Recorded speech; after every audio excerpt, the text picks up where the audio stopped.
Somewhere in the United States, there's a town that's been on fire for more than 60 years, not above ground, but directly underneath it, burning through solid rock in the dark where nobody can even see it happening. It used to have over 1,000 residents. Today it has 5. The government tried to put the fire out. When that failed, the government tried to buy out the entire town and erase it from the map instead. And along the way, this real place became the direct visual inspiration for a horror movie. We're talking about Centralia, Pennsylvania. Stick around, because this is a story about a trash fire that never should have mattered, a hole that nearly swallowed a child, and a town that the United States government quietly decided wasn't worth saving. In May of 1962, workers in Centralia set fire to a pile of trash in an old abandoned strip mine pit. A routine cleanup before the town's Memorial Day celebration. It was supposed to burn out on its own, the way these things usually did. The problem was a hole nobody had noticed. Regulations required old mine entrances to be sealed off. But one gap, roughly 15 feet across, had been missed. The trash fire found it, dropped down into the abandoned coal mine underneath the town, and reached a seam of anthracite coal, one of the densest, slowest burning, hardest to extinguish fuels on the planet. Firefighters doused the visible flames within days. They had no idea they'd already lost.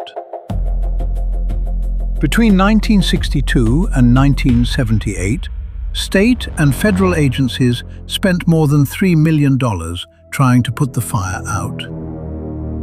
They tried digging trenches to cut it off.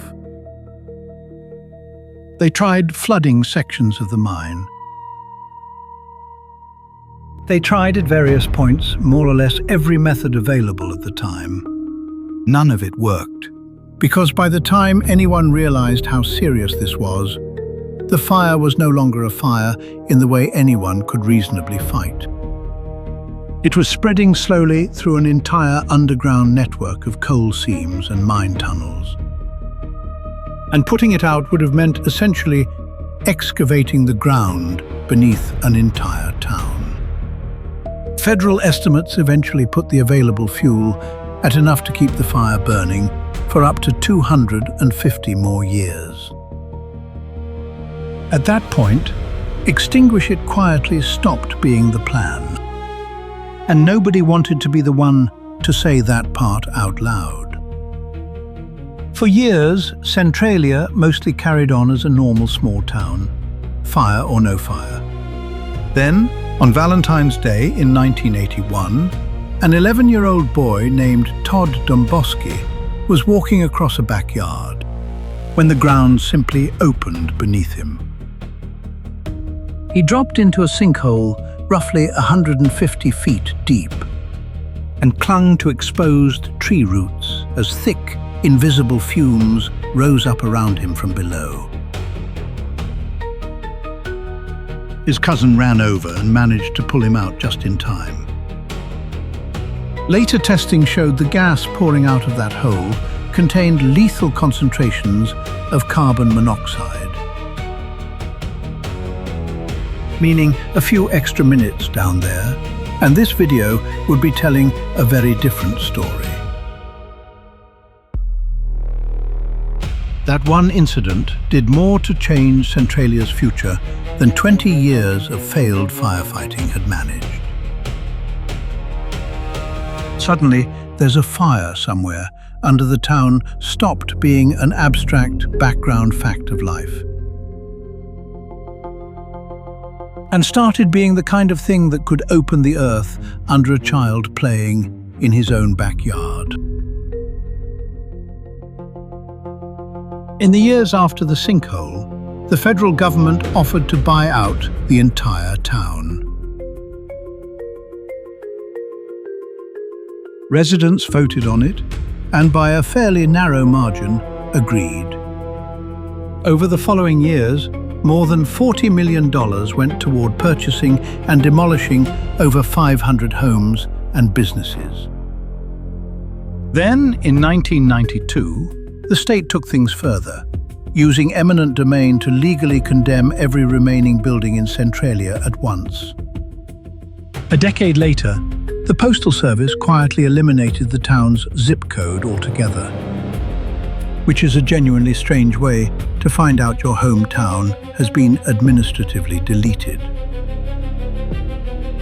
A population that once topped 1,000 fell to just a handful of holdouts who simply refused to leave. In 2013, those remaining residents finally reached an agreement with the state. They could stay in their homes for the rest of their lives, on the condition that their properties would revert to the government once they were gone. As of the most recent count, 5 residents still remain, quietly living in a town that, on paper, doesn't fully exist anymore. Somewhere along the way, Centralia stopped being just a cautionary tale about mine safety and became something closer to a legend.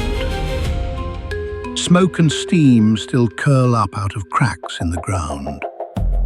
An abandoned stretch of highway, split open and warped by the heat underneath, became a spontaneous open-air canvas.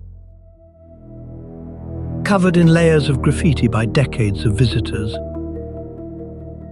until the property owner finally had the entire road buried under fill dirt in 2020, just to stop people from trespassing on it. And then there's the detail that turned this from a regional oddity into pop culture. The visual look of the 2006 Silent Hill movie was directly inspired by Centralia, according to its own screenwriter. A real American town, quietly burning underground for decades, became the aesthetic blueprint for a horror film, which feels like exactly the kind of achievement nobody actually wants their hometown to be known for. So let's recap. In 1962, a routine trash fire in Centralia, Pennsylvania, slipped through one unnoticed gap in an old mine and ignited a coal seam that's still burning today, with enough fuel to keep going for centuries. A child nearly died in a sinkhole it opened up. The government spent tens of millions of dollars, then simply decided to buy out and legally erase the town instead of ever really beating the fire. And somehow, out of all of that, this real place ended up inspiring a horror movie. If you learned something new today, hit like and subscribe.